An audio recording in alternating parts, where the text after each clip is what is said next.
in every sector. He is competing with every other businessman. And because of his advantage as president, he has killed all other business people. He's doing all the businesses in Kenya. I remember when we came into office, there's something called eCitizen.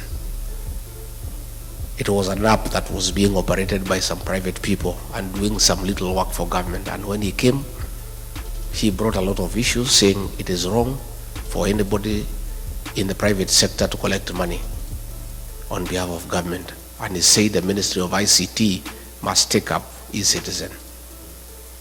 Little did I know he wanted the owners of eCitizen to come into the open.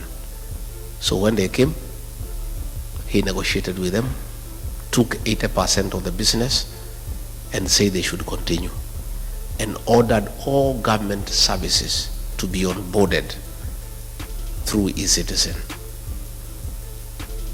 Out of every 5 shillings that is paid through eCitizen, he pockets 3.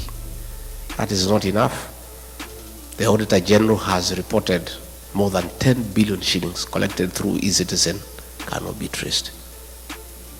So what is happening in Kenya is that we don't have a government. What we have is a criminal enterprise, theft of public funds, where the president has taken over all the businesses in the country. He's the chief procurement officer, he's the chief accountant, he is a supplier, he is everything. And nobody can ask a question. And that now brings me to explain to you why we fell out. I believed this man because he came with a Bible, and I'm a Christian. I'm the husband of a pastor. So when you come with a Bible and say you are saved, I believed this man. And all the things he told me and told the people of Kenya, we believed. I did not even have an MOU with him. We never wrote any agreement. I believed everything he told me. But when we arrived in government, it's a one-man show. He makes all the decisions. And all these decisions are selfish. It's about him. He's a businessman. He doesn't care for the country. And I started telling him this is wrong. Within a very short time, he captured Parliament. Parliament cannot ask a question. He captured the Senate. They cannot ask a question. He compromised all institutions of oversight. Nobody can ask a question. The only person who remained who could ask a question was Tinga, Raila Odinga. And he told me, we'll look for this man. He loves money. We'll give him some money. He'll also keep quiet. And sure as December 25 is Christmas. The way I'm telling you, just as sure as December 25 is Christmas, the way Osinde has explained, the man is eating and hence observing table manners. He cannot speak, his mouth is full. So the two are one and the same. And you know, sometimes we were debating. Okay, William Ruto is a great mistake. It's a mistake we have to live with. We made a mistake. I made a mistake. And I've apologized to the people of Kenya. But what was the alternative?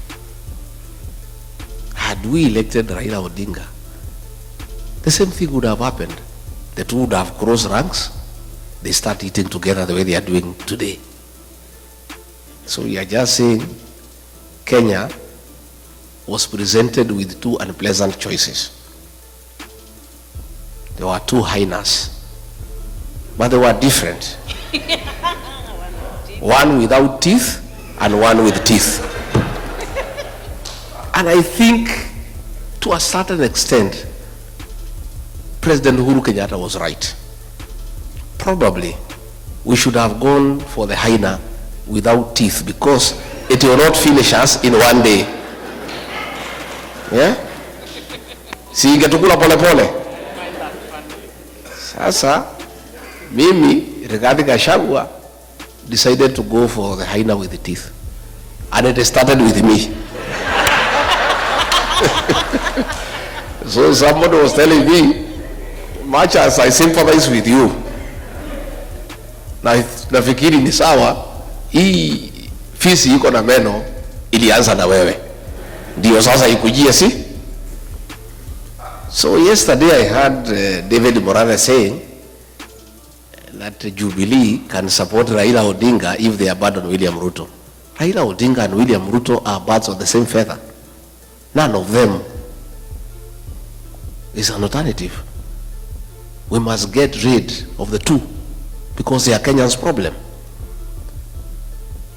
So when he bought Raila Odinga and he kept quiet, then he started stealing everything in the country, started killing people, and I disagreed with him. And I was left as the only option now to fight for the people of Kenya from within government. Everybody else had been compromised. I was left alone. And I started fighting from within. So when he decided to kill our children, the Gen Z, I said no. And when he insisted and killed them on June 25th, 2024, I went to Mombasa and called a press conference as Deputy President and told him off. And that was our parting shot. We never talked again from that day. We would only communicate in messages because I called him out publicly for killing our children. If Rigathi GACHAGUA was a selfish man, I would have agreed with William Ruto, like Raila. We sit and eat, then we finish the country. Today I'll be a very wealthy man. I would have joined him in all the deals. E-Citizen, we do. Fuliza, we do. Medical equipment, we do. Because he was willing to let me eat so that I keep quiet. He was quite happy. In fact, he told me, we wacha mambo mingi bana. We kuja tu kule bana. Hii Kenya ni yako. Hii Kenya ilikuliwa na Kenyatta, bado isha. Ikakuliwa na Moi, bado isha. Ikakuliwa na Uhuru. We, shida yako ni gani? You know? Had I been just another Kenyan, like the Kenyans I see, if I was like Raila Odinga, a selfish person, I would have agreed with William Ruto. I stay as Deputy President. I enjoy the privileges, there are many, and we eat. We finish the country. We let the children die, and I just sit there. But my conscience wouldn't allow. I am not a wealthy man, but I'm not a poor person. And I don't need money myself. My children are big, they are working. My wife is here, is a pastor. Nywele yake hata haihitaji 3,000. So, what reason would I had to join William Ruto in the gravity train to finish our country, to steal everything? I said no, and I paid for it, and I'm happy that I became the sacrificial lamb for the people of Kenya.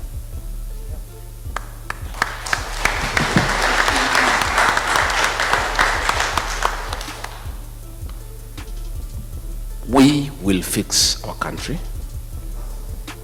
and I want you to be comfortable in the knowledge that the darkest hour is just before dawn. Our dawn is coming. The mood in the country, people of Kenya have made a decision, and nothing can change that decision. In fact, it's only that it's far away. Ni mbali sana. 2 years is a long time. But we don't have a choice because we are democracy, and we don't want change through one constitutional means. We want change through the ballot. So what we're asking is Kenyans to persevere, to be resilient, to be patient, and we'll make the change at the right time. I was worried before I came here that the level of impunity by the president is becoming dangerous because people are being killed every day. When we had Sabasaba, the government hired criminals to burn shops, to destroy property under police supervision. Policemen were shooting people without caring. Young children were killed, and the president did not care because there is nobody to ask him any question. And even when we complain, he doesn't care. I am very encouraged that through your efforts, the day before yesterday, the chairman of the Senate Foreign Relations Committee, Senator James Rich, tabled a bill in the House calling for a review of the status of Kenya as a non-NATO ally for several reasons. Among them, that William Ruto is working with the terrorist groups, most notably RSF of Sudan, where he is in gold business with Hemeti, and where Kenya supplies arms to go and kill children and women in Sudan. The Americans have complained that he has also been doing business with Al-Shabaab. The Americans have called for investigations on abductions, extrajudicial killings, use of police to attack civilians, and other violation of human rights. And within 90 days, an investigation will begin and a report to be made within 180 days. And there is real panic in Nairobi. I saw William Ruto today fumbling with words, trying to explain himself, but trying to digress from the real issues. He was saying that the Americans have a problem with him because he is having a relationship with China. And he is having a relationship with China because it's good for the country. But he's running away from the real issues. And because he follows me wherever I am, it is good for me to tell him why the Americans have a problem. Not just the Americans, the people of Kenya. The Americans have just heard the cry of the Kenyan people, and they are raising issues. William Ruto, aka Kasongo, please, the Americans want to have an investigation to unearth your business dealings with Hemeti of RSF in Sudan, where you are doing gold business, and in reciprocity supplying arms to the terrorist group to kill women and children in Sudan. You cannot run away with it because we have the evidence. I was your deputy when those meetings took place. I have all the details, and we are giving those details to the Americans. And we are right here in America.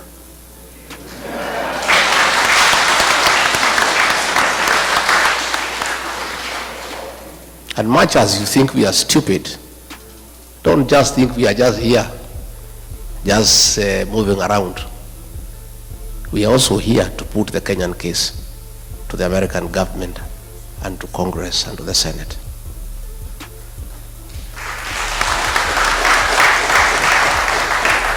William Ruto, you need to know, the Americans want to know why you are working with Al-Shabaab. Why, when you are in Mandera, you met 3 leaders of the Al-Shabaab militia at night to discuss business with them. They want to know why. They also want to know why you have removed the requirement for vetting of non-Kenyans before they are given IDs. The Americans are concerned that suspected terrorists will be registered as Kenyans and they will find their way to America and the rest of the world and create terror in the world. Your decision to suspend vetting of foreigners before they are given registration in Kenya is a threat to world security. And not just the Americans are concerned, Kenyans are concerned too. And this you must answer. You cannot endanger the security of the world because of your business interest. It is true you are doing business with Al-Shabaab, but you cannot endanger world security. The Americans also want to know why, against the Kenya Constitution, you have become the worst violator of human rights in Kenya. Why are you abducting young children? Why are you killing young children? Why did you abduct American, Turkey nationals of American origin who were abducted and disappeared? These are things that are in the radar of the American security system. You can play around with people in Kenya, but you cannot play with the American government. They have you on the radar. And the evidence is everywhere. And you cannot run away from it. So please, don't hide behind China. The issues you need to confront are well known to you. That you have compromised world security in pursuit of business interest. And this time around, you will not escape. You may push people around in Kenya. You may harass everybody in Kenya. But I don't think you have the capacity to harass the American government. And they have you under the radar. You can run, but you cannot hide. Your day is coming. I want to say that the evidence is there. The shoot to kill orders by Kipchumba Murkomen, he cannot deny. Your own order of shooting people in the leg, you cannot deny. So even if you get the PS for Foreign Affairs to issue statements, the evidence is everywhere. And you must be held to account. In fact, the other day when I was here, I was with some senior American leaders last Sunday. And we were watching live a meeting taking place in Muranga, where policemen were beating leaders and they were protecting armed goons. And these American leaders could not believe that it is possible for policemen to attack civilians. They could not believe it. They could not believe that policemen can escort gangs to beat civilian population. William Ruto, that evidence is here in America. And there is no way you can run away from it. And those things will come to light. On that matter, let me appeal to all of you. In your respective states, you have senators, you have elected, you have congressmen, you have elected. Please tell them about Kenya. Tell them to support this bill when it comes to the floor of the House. Give them details of what is happening in Kenya so that they are well informed, so that they can support the bill, so that a review is done. And our request to the American government and the American people, please don't punish Kenya because of the atrocities of William Ruto. Don't withhold military aid to Kenya. Don't withhold sharing of intelligence with Kenya. Don't withdraw all those facilities that come with that privilege of being recognized as an ally of the NATO states. All we are asking the American government to do, once you confirm all these concerns, help us. Don't have sanctions against the people of Kenya or our country. Please, just do the right thing. Impose sanctions on William Ruto as a person never to come to America.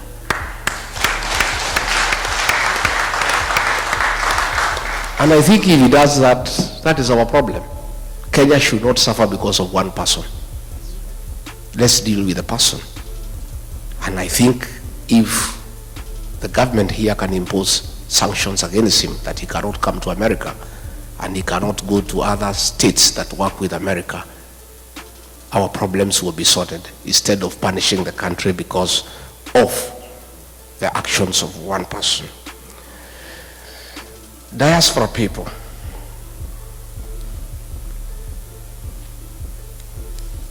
you people are very important partner to any serious administration. In the 70s,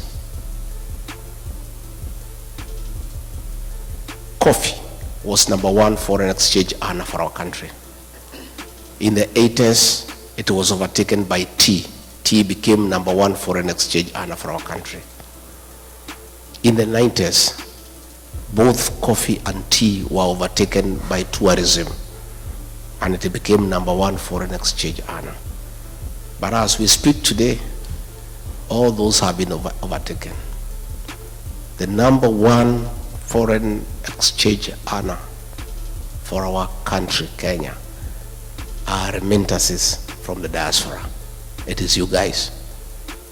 You are the drivers of our economy. Our economy relies on you. It's the dollars you send home that we use to pay our public debt. It's the dollars that you send home that we use to import products from across the world. It's the dollars that you send home that are running our embassies. Hence, you are a very important stakeholder in the economic development of our country. For those of us who rear dairy animals, the dairy cow, for it to give you milk, you must look after it. And if you don't, it will refuse to give you the milk. You must give it hay, you must give it dairy meal, you must give it lucerne.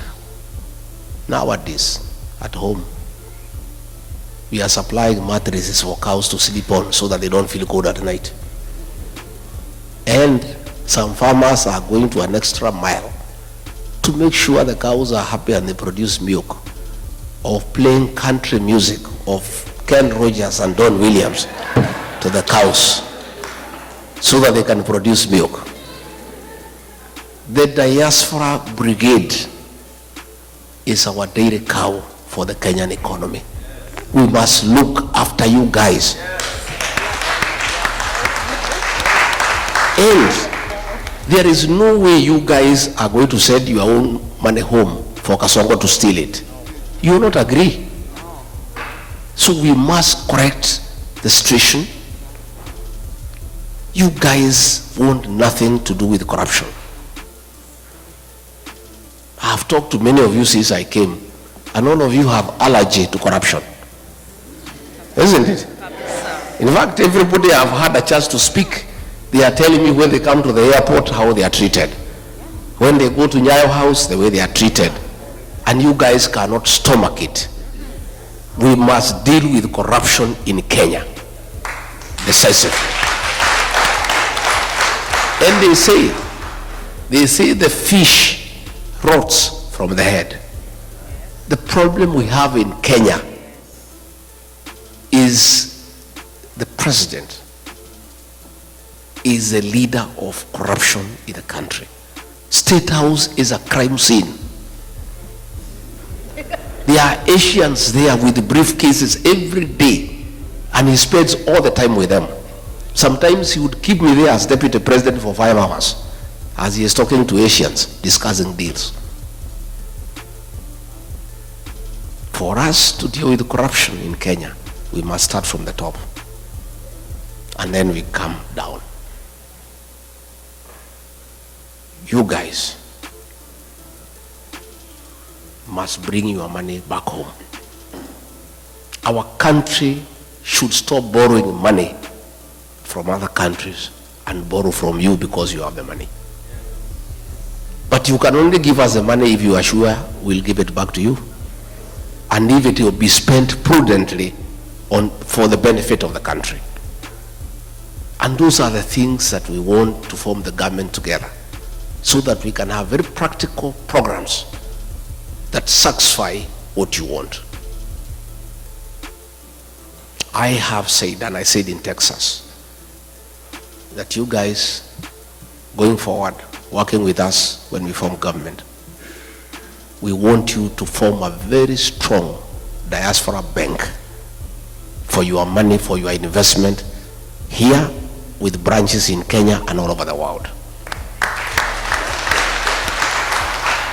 You guys have sufficient capital to start a big bank, and you have the right personnel to run that bank professionally. And you see what will happen. If you have a diaspora bank with branches in Kenya, all the properties you have bought in Kenya, you'll use them as collateral to borrow money from that bank and invest here in America. But as it is today, all the plots and the land you have bought in Kenya cannot help you, because you are borrowing here from the banks here and they cannot accept Kenyan titles. Again, we need a discussion with you guys on how we vet developers and people who build houses for you and who sell you land, so that we eliminate the crooks who keep on conning you from time to time.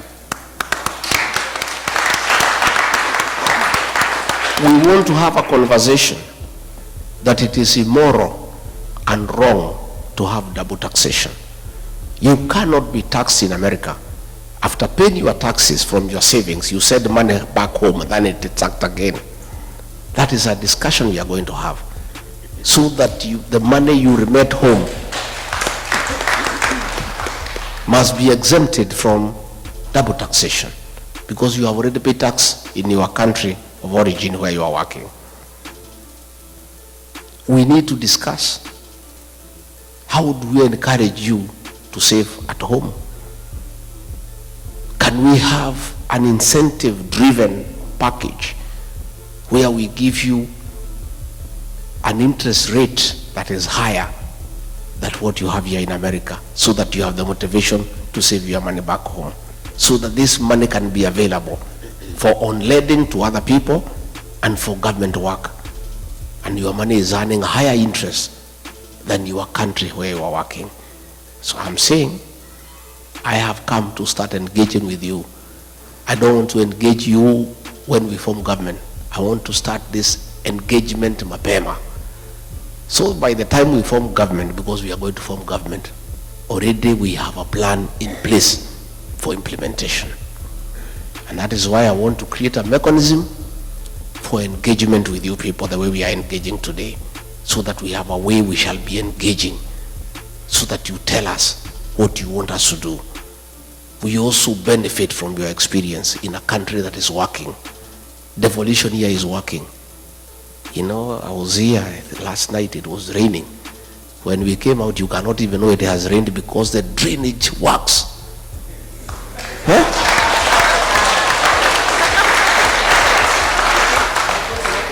Kwetu ikinyesha hata hutaki kwenda nyumbani, because you are sure you need a mkokoteni to take you to your car. You know, we were here and it rained very heavily. By the time we went outside, you cannot even know there was rain. We need to learn from the best. And that brings me to the question of the involvement of diaspora in running government. It is my intention that we work together, so that you are part of us and you become part of the decision-making process, so that we benefit from your experience in a country where things are working. To start with, the embassies across the world, it is my conviction that we'll get the best service, consular services, if you have people who have worked here in America for 30, 35 years running our embassies. Yes. Yeah? We will get the best investment opportunities if you have people who know what the Americans want in the embassy, because you know their strength their weaknesses, their preferences, and where we can do business together. I mean, an ambassador serves for 4 years. So when you appoint a politician from Nairobi to come to Washington, he takes 1 year for us to know his way around here. Exactly.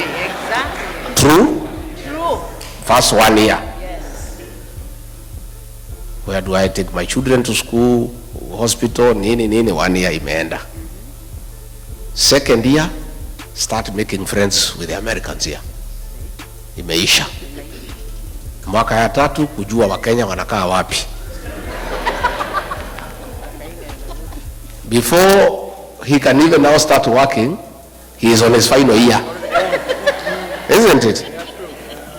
But if you have somebody who has stayed here for 30 years, already who has a home, we simply walk to the office and start working without wasting any time. Ataletwa tu Nairobi, there is a course there, kufundishwa kukula na uma nini, already you know. Yeah? So even that course you'll be exempted. Senor, you know, they come there, how to hold a wine glass, nini, what, table manners, nini. So you guys, those things you already know. Yeah? So nafikiri, you only come for that course for 2 weeks to understand your reporting mechanism. How will you be working with the PS? How will you be working with the president? Those are the little things mtafundishwa wiki mbili tatu. But all the other things here, you know. Isn't it? So it's my intention. And that is a promise I'll keep. Because it costs me nothing other than good manners to keep that promise. You guys are already here. You have the papers. Mumesoma. You know the place. You know your way around. You know how to use a fork and a knife. Sasa iko shida gani? There's no problem. Number 2, I have said, I also want you guys to come to the National Assembly and help us make good laws. Yeah?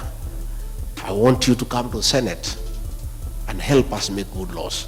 I want you to come to the county assemblies and help us make good laws on devolution. So, I want to appeal to you, wale munaweza, muende nyumbani, mupiganie viti.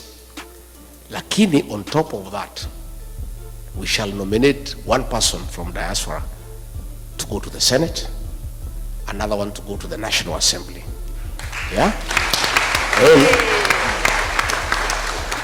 And in the counties we are strong.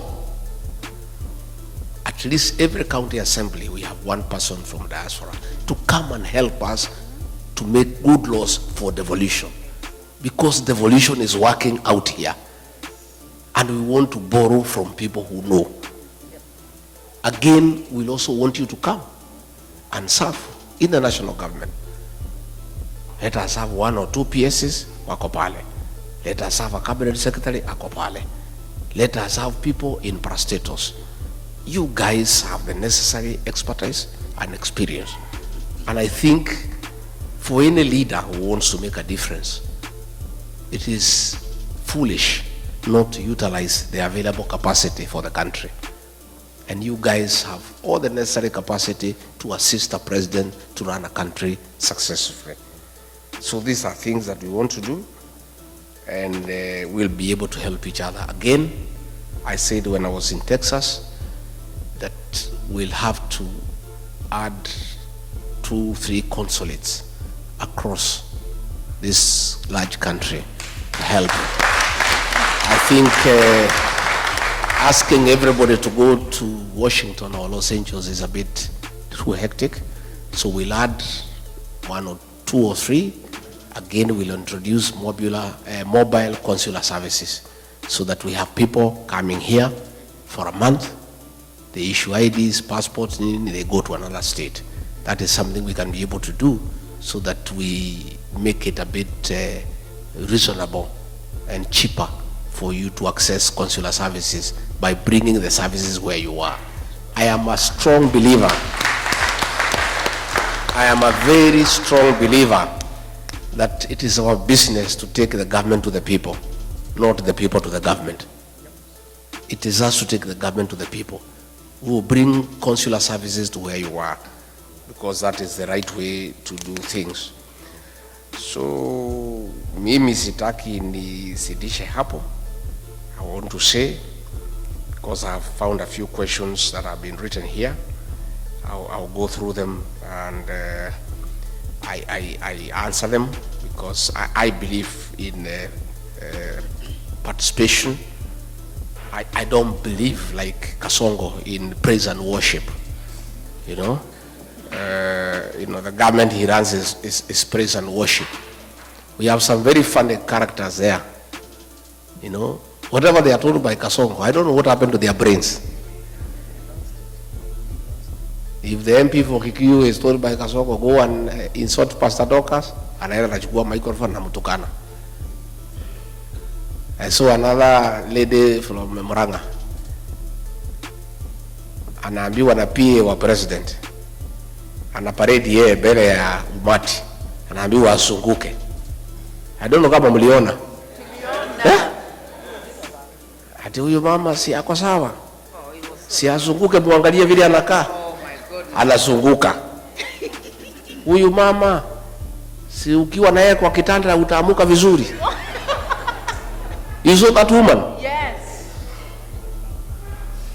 You really wonder what happened to our leaders. Ni kurogwa ama ni ujinga ama ni zote mbili? Eh? I can't understand. I don't understand what has happened to our leaders. Somebody ameuliza sijui ni nani, what is the game plan?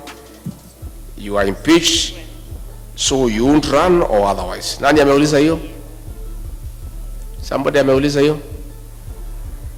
Let me explain. GACHAGUA is a presidential candidate. And nothing stops me from running. The Kenya Constitution says the right to vie for office is absolute. And you can only be stopped from running if you have been convicted. And even if you have been convicted, you cannot be stopped unless you have exhausted all the available mechanisms of remedy. Last year, 2022, the Honorable John Weluke, before the elections, was convicted for 74 years for theft. You remember? Yes. And he went to committee and he was given bond pending appeal. He appealed to the Court of Appeal. And as the case was going on, the elections were there. And he went and ran and nobody stopped him, because you can't. And he won. Later on, the appeal went through, the conviction was quashed. Had he been denied a chance to run because of the conviction by the High Court, and then later on, he is let to go, his rights would have been violated. I underwent a very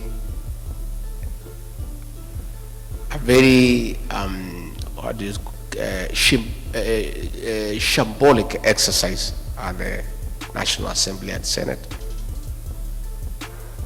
Everybody knows there was nothing. People were paid. MPs were paid 500,000, senators were paid 10 million. Haraka haraka, Ruto paid them